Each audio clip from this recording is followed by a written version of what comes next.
enjoyed playing scratch-off tickets. I felt restless if I did not scratch one for a single day. After becoming familiar with the shop owner, I always scratched first and paid later. One day, the scratch-off ticket I took revealed $1 million prize. The shop attendant, Chloe Byrne, snatched the ticket from my hand. "You never paid for this scratch-off ticket. Taking it without asking makes you a thief. But look, I'm in a good mood right now, so I can't be bothered to argue with you. Just get out of here." Her straight-up robbery act nearly made me laugh. "I scratched this ticket. You saw the big prize and decided to claim it as your own. That makes you the real thief." Chloe was shameless and would not back down. "I don't care who's a thief or not. This ticket is mine, and nobody's taking it from me." Seeing her like that, I made a call. Lucky Mart on Spring Street has been stealing customers' winning tickets and refusing to pay. Revoke their license effective today. After hanging up, I looked at the shop attendant, Chloe Byrne, and warned her again. "If you don't give me that ticket right now, not only will you lose the prize, but your shop will also get shut down over this." Chloe firmly held the ticket in her hand and said dismissively, "Honey, I wasn't born yesterday. We've been reported a dozen times. Guess what? We're still open. Now get lost. Don't even think about taking my ticket." I wanted to tell her that my call was not an ordinary complaint. That call was to revoke their shop's license to sell scratch-off tickets. But seeing how she refused to listen to a word I said, I stopped wasting my breath on her. Some people just need to learn the hard way. "Let me ask you one last time. Are you giving me back my scratch-off or not?" Chloe thought I had run out of options. She became even more arrogant. "What are you going to do if I don't? You didn't pay for it. That makes it the shop's property." I had always been the kind of person who responded to kindness but dug in my heels against threats. To be honest, I did not really need $1 million.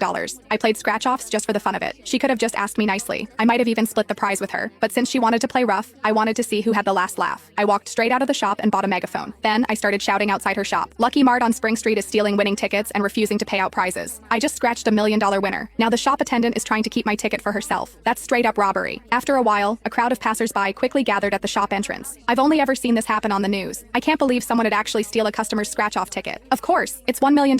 Who wouldn't be tempted? I'm with the customer on this one. You need to get back what's yours. Seeing the growing crowd at the door, Chloe realized that making a big scene would not work in her favor. But giving up on that $1 million scratch-off ticket was also impossible for her. She pushed me toward the exit and tried to close the shop door. I saw what she was trying to do. I forcefully blocked the doorway to stop her. Just when the two of us were pulling and shoving, a police car arrived with sirens blaring. Chloe glared at me. "How dare you call the cops?" I glared back at her. I was the one who was wronged here. Why wouldn't I call the cops? Two officers got out of the car. Chloe rushed to file a false complaint against me first. She came into my shop and stole a scratch-off ticket. Then she grabbed a megaphone and started yelling all kinds of lies. "She's slandering my business." "Arrest her now," I retorted. "You're the one lying and twisting things. I bought this scratch-off ticket fair and square from your shop. You saw me win and got greedy. Then you snatched the ticket right out of my hand." Chloe smirked and looked at me. "You claim you bought it fair and square. Show me your payment receipt." I was a regular customer at this store. Every time I walked in, Chloe would hand me the scratch-off tickets. Scratching first and paying later had become an unspoken understanding between us. I never expected this to become her leverage against me. I pointed at the surveillance camera. "You handed me this ticket yourself. I didn't just take it without asking like a thief. The security camera proves it. The second you handed me those tickets, a purchase agreement was made between us." Hearing my words, the police officer requested to review the surveillance footage. Chloe's face turned pale. "Only my boss has access to the security footage. He's not here right now, so no one can see it."